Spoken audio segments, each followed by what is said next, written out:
नमस्कार दोस्तों, गोंडी विरासत चैनल पर आपका स्वागत है। आज हम उस कथा को आगे बढ़ाएंगे जहां कलियादाई के 33 बच्चों की बंदीवास की गाथा छिपी है।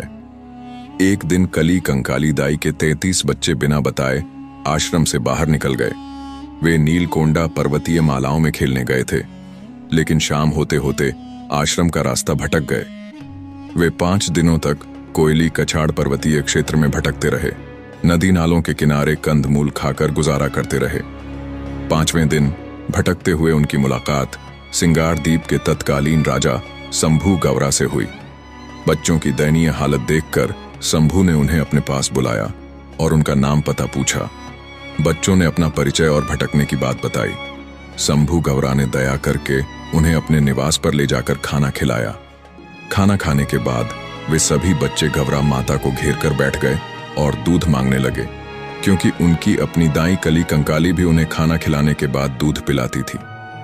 गौरा माता ने भी उन्हें दूध पिलाना शुरू किया, लेकिन उनकी दूध पीने की इच्छा शांत नहीं हुई।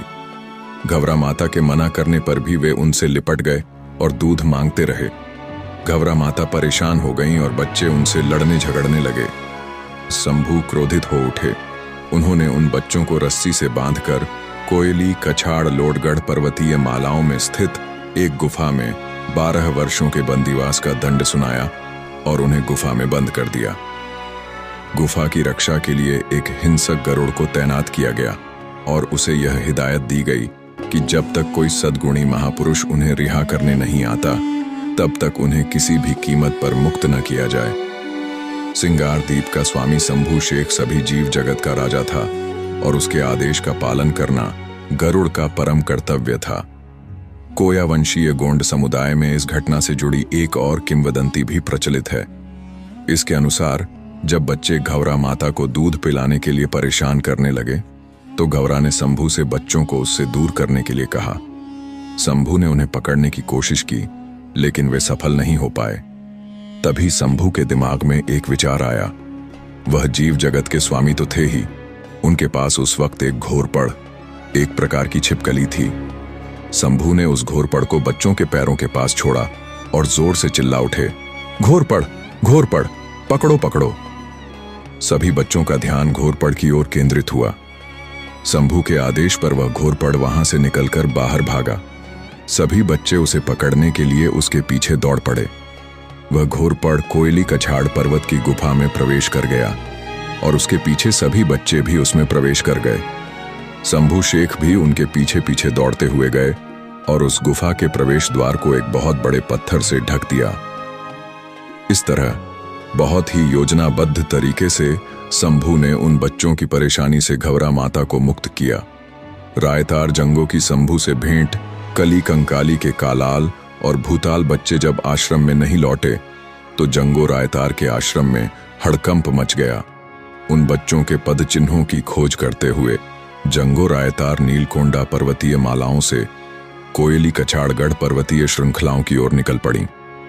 रास्ते में उन्हें पंचखंड धरती के राजा शंभू गौरा दिखाई दिए, जो अमूरकोट से पेनकमेडी और पेनकमेडी से सालमेकूल कोट की ओर विचरण कर रहे थे।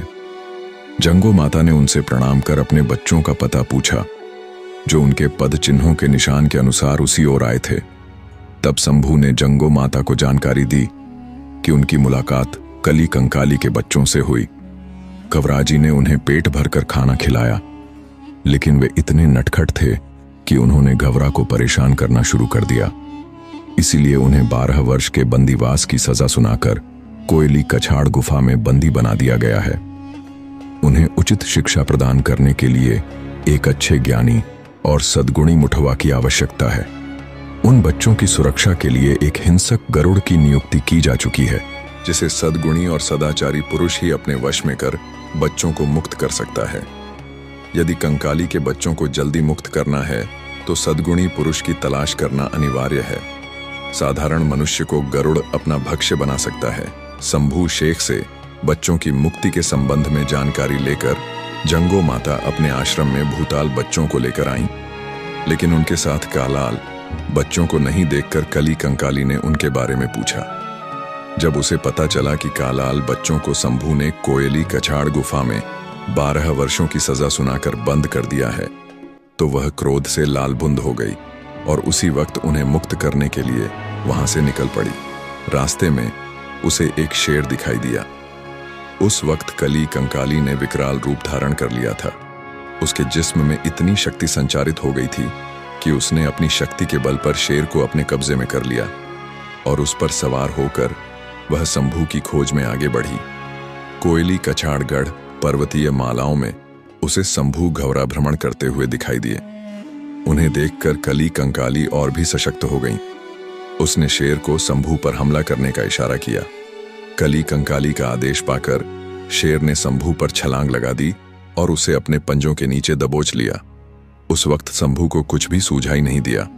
उसने अपने कंठ से एक विशेष प्रकार की सांकेतिक आवाज निकाली, जिसे सुनकर जंगली कुत्ते आवाज की दिशा में दौड़े चले आए। उन जंगली कुत्तों के झुंड को देखकर शेर डर गया और नीचे गिरते ही कली कंकाली पलक झपकते ही खड़ी हो गई और शंभू का त्रिशूल खींचकर उस पर वार करने के लिए ऊपर उठाकर मारना ही चाहती थी कि घवरा दाई ने सामने आकर उसका हाथ थाम लिया। ठीक उसी समय शंभू उठ खड़े हुए और उन्होंने कली कंकाली को शांत होने के लिए कहा, लेकिन कली कंकाली क्रोधाग्नि से जल रही थी और उसी क्रोध के आवेश में उसने अपने कालाल बच्चों को तत्काल लौटा देने की मांग की, जिस पर शंभू ने उसे समझाया कि बच्चे बहुत बड़े हो चुके हैं, अतः उन्हें उचित शिक्षा प्रदान करने के लिए एक बौद्धिक ज्ञानी, सद्गुणी, सदाचारी, नेक और सच्चे महापुरुष की आवश्यकता है। यदि बच्चों को मुक्त किया गया तो वे और अधिक उद्दंड और जिद्दी हो जाएंगे।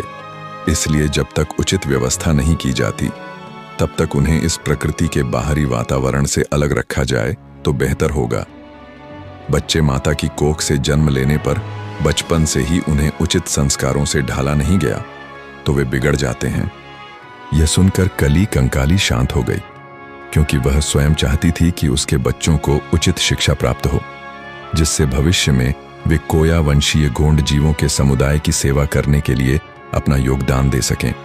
इसलिए एक बौद्धिक ज्ञानी और सद्गुणी महापुरुष की तलाश में वह वहां से निकल गई। दोस्तों, कली कंकाली के बच्चों की बंदीवास की गाथा अभी समाप्त नहीं हुई है।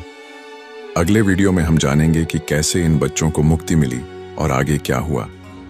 यह वीडियो आपको कैसा लगा हमें कमेंट्स में जरूर बताएं। अगर आपको यह जानकारी पसंद आई हो तो वीडियो को लाइक करें, शेयर करें और हमारे चैनल गोंडी विरासत को सब्सक्राइब करना ना भूलें। हम जल्द ही मिलेंगे अगले वीडियो में। तब तक के लिए सेवा जोहार।